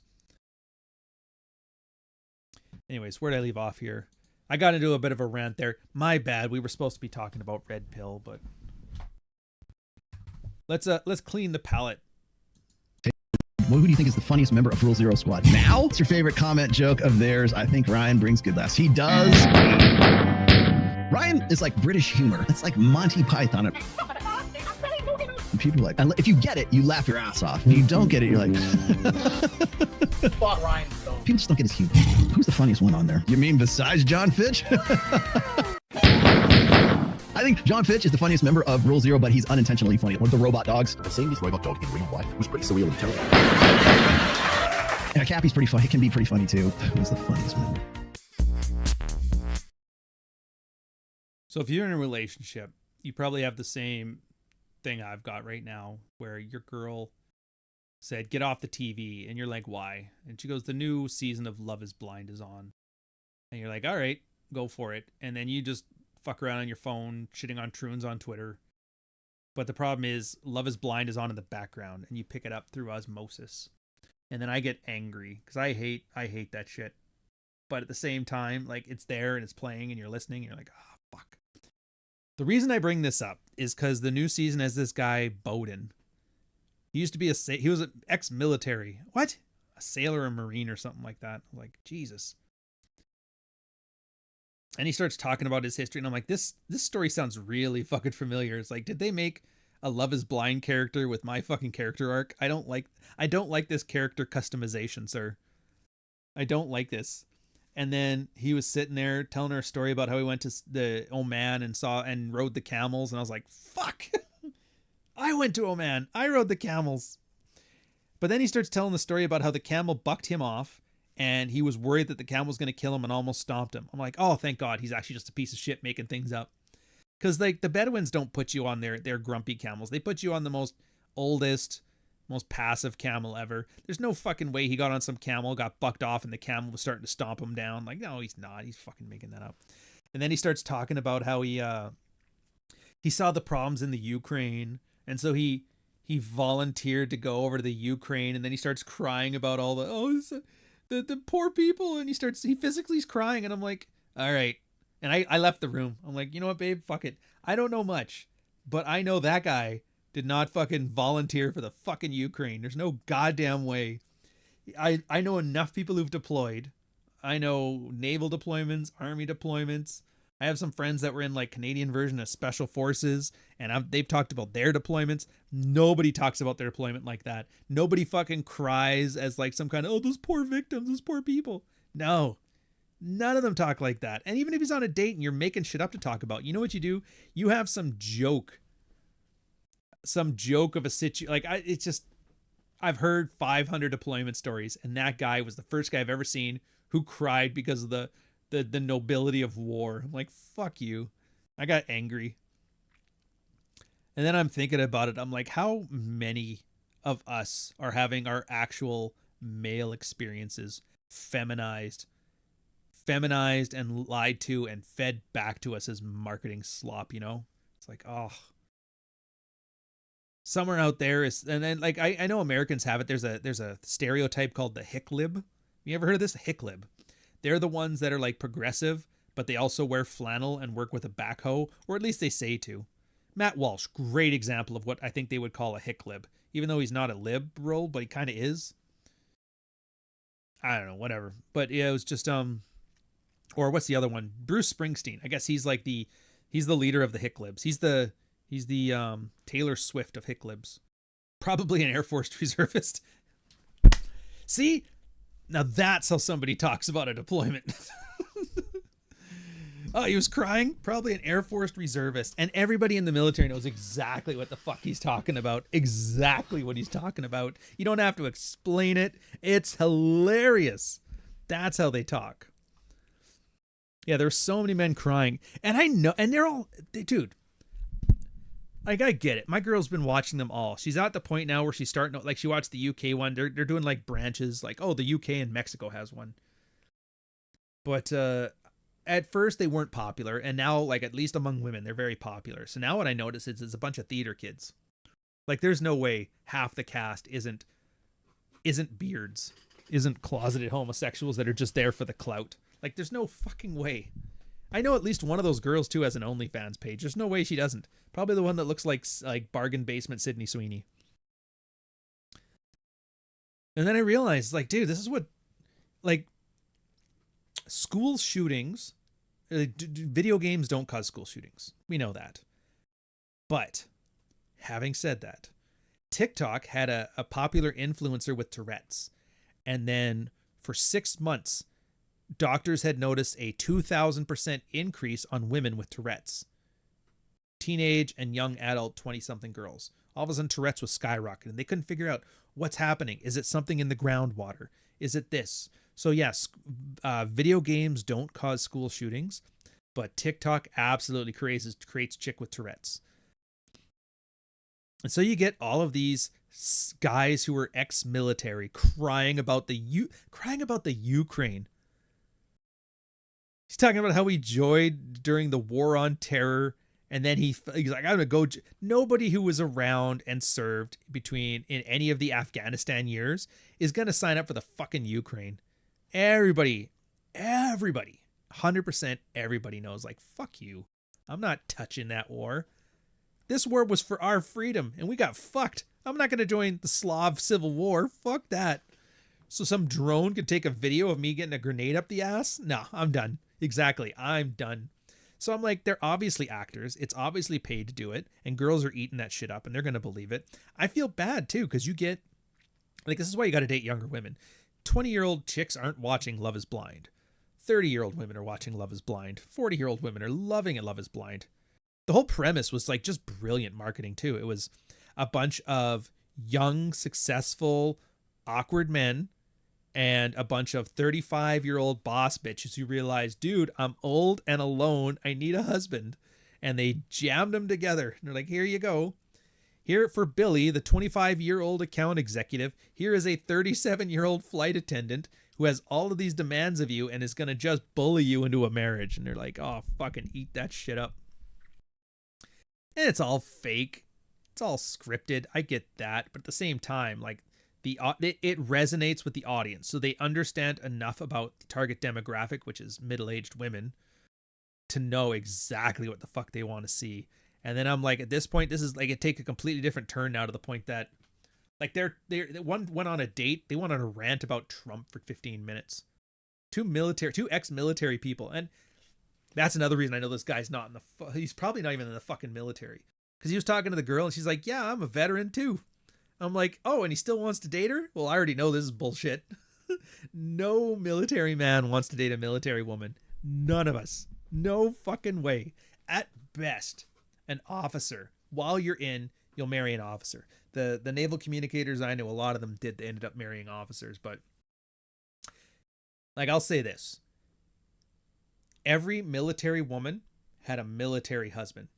And other than those men, like, most men would date civilians. Not just civilians, but civilians who had no fucking idea about what the military was. Like, none. So he's sitting there. It's like, oh, I used to be in the military. That's awesome. There's a bond between us. I'm like, you weren't in the fucking military, because your first question right there is that, like, remember the Stone Toss comic? One where the guy's like, dude, did you see that story about the cop that slept with all of her coworkers? That's wild. And there's a chick in uniform drinking a coffee and she just spits it out and, like, starts sweating profusely. Oh, yeah, fuck that. And maybe she's the exception, but I can see some, like, but that's the thing. If it was real, that's what it would be. But it's not real. It's marketing.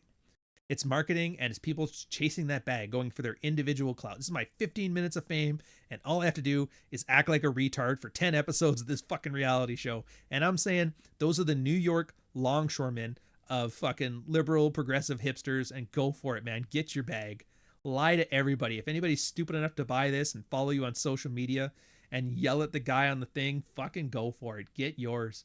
Hell, if I ended up on one of those dating shows, I'd be crying because Trump too. I can't believe they missed him. I feel a deeper connection. We should get married. Fuck that. Get that bag.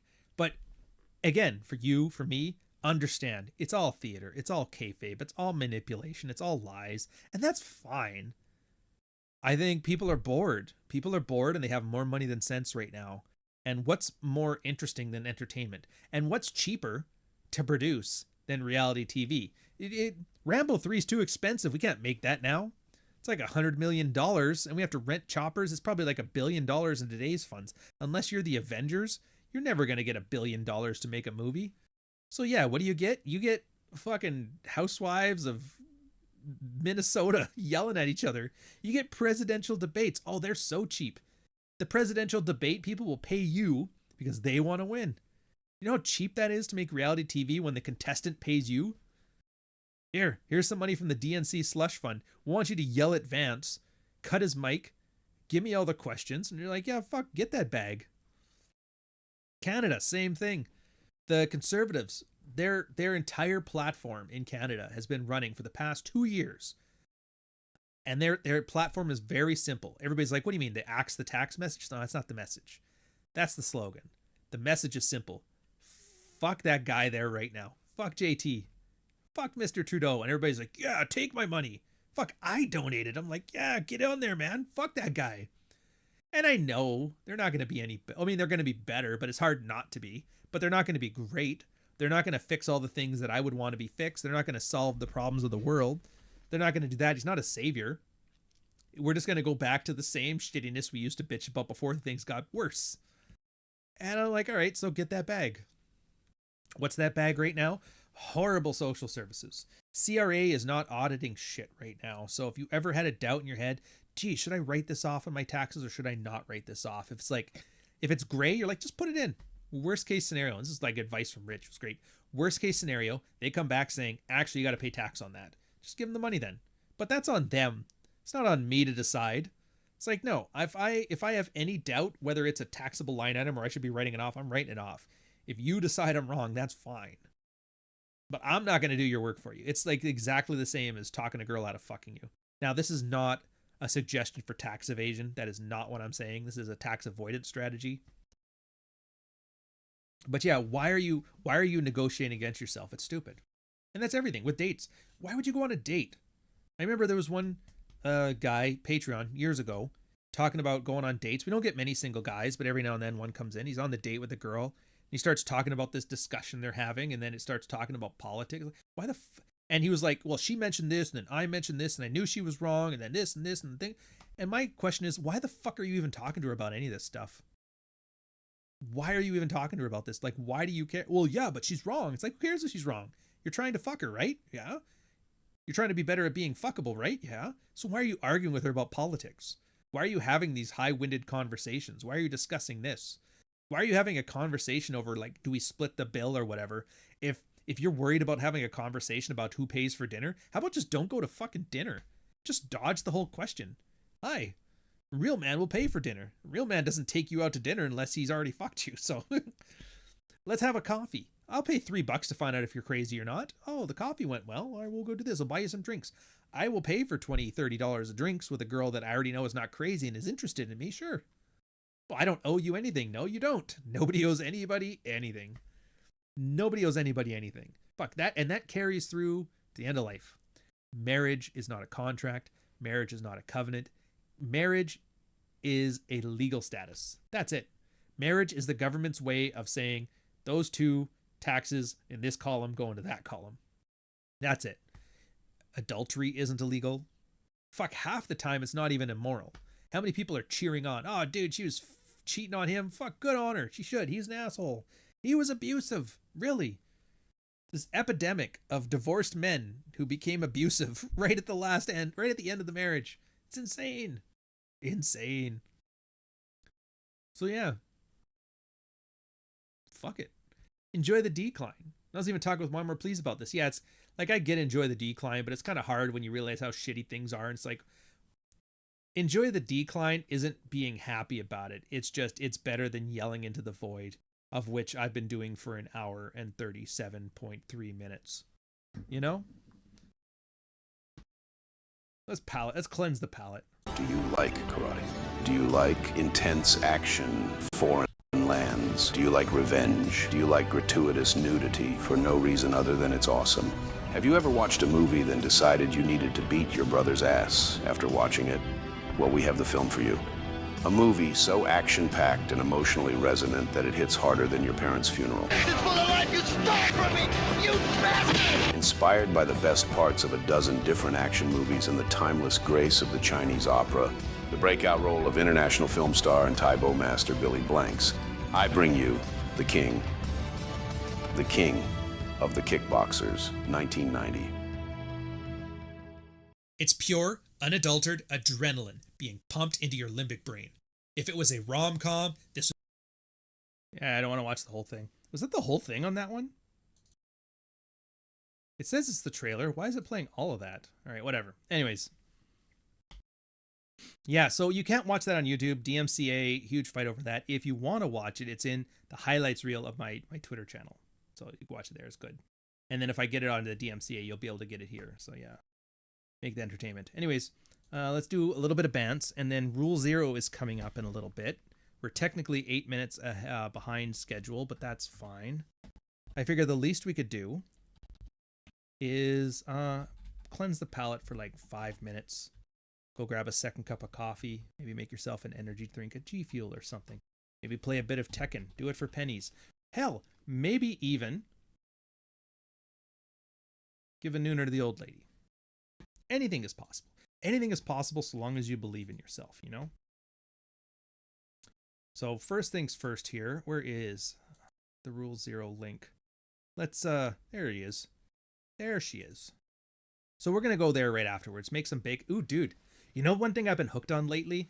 It's, do you remember, like, Steamline scrambled eggs? There's just something about those I've been hooked on lately. I don't know why. And it's actually deceptively hard to make them that way at home because you're making smaller batches. So you never get that quite Steamline quality to it. So what I've had to do is, and I steal this from like the French scrambled egg method of you just whisk them at very low heat and then let them slowly solidify and keep the curds very small. You could technically do the Gordon Ramsay thing, which is like, if you haven't done this is great. So if you're making scrambled eggs, just use like a small saucepan and whisk constantly. Whisk it until it becomes the consistency of, you know, like the Jell-O when it holds its shape, and then there's the Jell-O that's just runnier than that. You do the scrambled eggs until they're just at that level, and then you put just like half a dollop of sour cream in there to stop the cooking process. It's at the point where you almost get, it's like you dip crackers into it. It's a great way of doing scrambled eggs if you ever did. But I do it that way, but I don't use the dollop afterwards, so it continues to cook and set on its own, and that's like as close as you can get to Steamline scrambled eggs. And then just put a bit of salt and a touch of butter on the top. Oh, it's just fucking delicious. Or creme fraiche if you want to, yeah.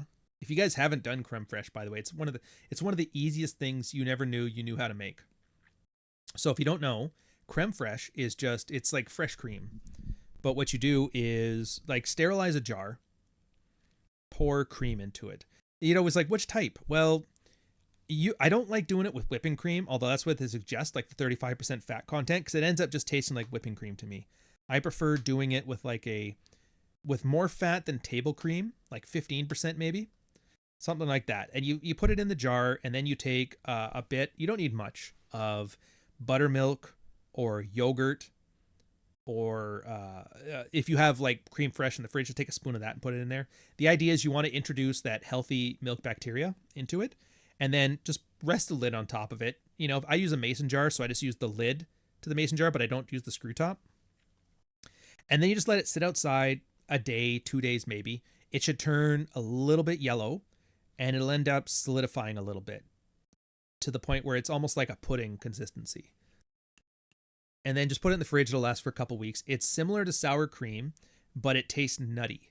It's fucking delicious, and it's so easy to make. Wait, creme fraiche is fresh cream? No way. Shut up, Jack. Ta gueule, ta pâte, tu me fatigue. Yeah, so you just do that, and you can use it instead. I mean, you can just use sour cream if you want to, but you'll see the difference. And it's one of those things when you're like, and once you learn how to do it, you'll never go back. But it's really good. Another one too. I actually have a recipe for this one on the channel where I do it with the Chinese method, Chinese scrambled eggs. I think they call it not bok choy. What's the fucking recipe? It's whatever. There's only so many recipes on my channel. You'll see it's the Asian one. But they actually did something that I didn't think you would do, and it's great. You just use cornstarch. Put your eggs with cornstarch, and then the cornstarch prevents them from burning the eggs, and then you can cook them on higher heat. But it'll also toast the cornstarch, so it gives it like a not crusty, but it's hard to explain the taste once you get it. And then you mix it with like very thinly sliced onions. And then when you fry it together, it's a delicious thing, but you never would have thought. Egg foo young, thank you very much. Yeah, it's an egg foo young. Deceptively good tasting, because the sweetness from the onion mixed with the starch from cornstarch with the egg gives a great texture, along with the slight sweetness, along with that egg taste. It's good. A proper shirt, nice background color, no ridiculous colored eyeglasses. How come? I didn't feel like being in character today for this one. This one was going to be more just us doing a little bit of bantering. It's not quite the typical red pill conversation anyway. So that's one thing I've kind of been realizing lately, is that there's not much else to add to it. Everything that's been needed to be said has been said. And it's been said multiple times by multiple people, and I've said it twice already, and that's fine. So I'm kind of enjoying the idea of like the what's next part of it and showing applications from real world examples. And of course, the message usually involves the same. Focus on your self-interest usually tends to be the go-to for it. Andrew Tate's Romanian podcast. This podcast is almost as freaky as a P. Diddy party. Yeah. Now they got him on suicide watch. He's about to be P. Didn't. P. Diddy got P. Don't. Egg foo young, great hangover food. I can see that. I can see that being a great hangover food too. Yeah, so for that recipe, it's really easy. You just make a cornstarch slurry, which is small, like a couple teaspoons of cornstarch mixed with cold water until you get like a sludge with it, like a white liquid with it. Mix it in, whisk it in with your scrambled eggs. Thinly slice a bunch of sweet onion, as thin as you can, or dice it if you want to. Put it into your pan on like normal heat. And then what you do is there's a technique. It's supposed to be, because you're supposed to make it in a wok. And if you make it in a wok, you can do this. You just use your spatula to kind of scoop up the cooked stuff from the bottom and then rest it on top. So you're like constantly, doing that. And then as you do that, the whole thing should cook through, and then you just plate it up afterwards. And then you'll end up with like large hamburger patty type chunks of it. And it's just really good. Or you can do the classic egg thing too. Like the classic American omelet style, where you just take your spatula and scrape it, all the solid to the one side, and then the liquid pours into the other side, and then you just keep doing that, and you end up with like an accordion folded meal there. Either one works. But yeah, I think I'm going to make that. Anyways, Nuke's doing Rule 0, so we're going to go. I'm going to be joining. I haven't been on in forever. I want to go back. I want to see. It's the fall now, so I'm looking forward to it. So we're going to have jokes on that. No, he hasn't had this. The dog's got to get his eye drops. So I'm going to let you guys go. We'll talk to you soon. Half an hour, Rule 0. It's going to automatically redirect you there, so don't worry about that. Just enjoy yourself. And let's end it. You know what? Let's end it with a little bit of national racism. If you're sitting there going, oh, no, wait, not that one. This one.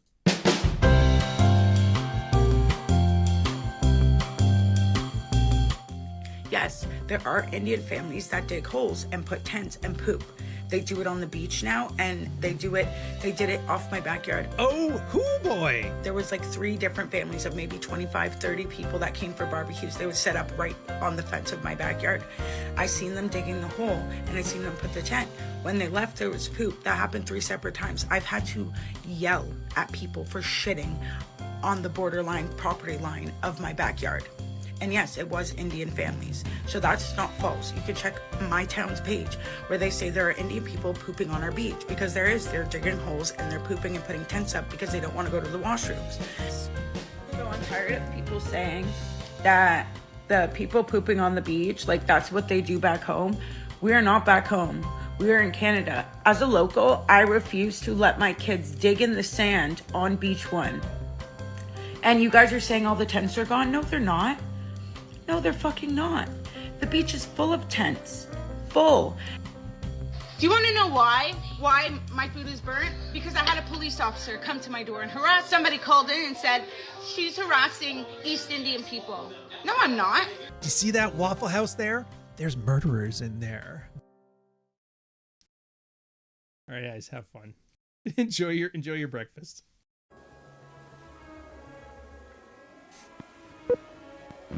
'79T 2458 Learning Corp. Little Red Riding Hood. Take 1.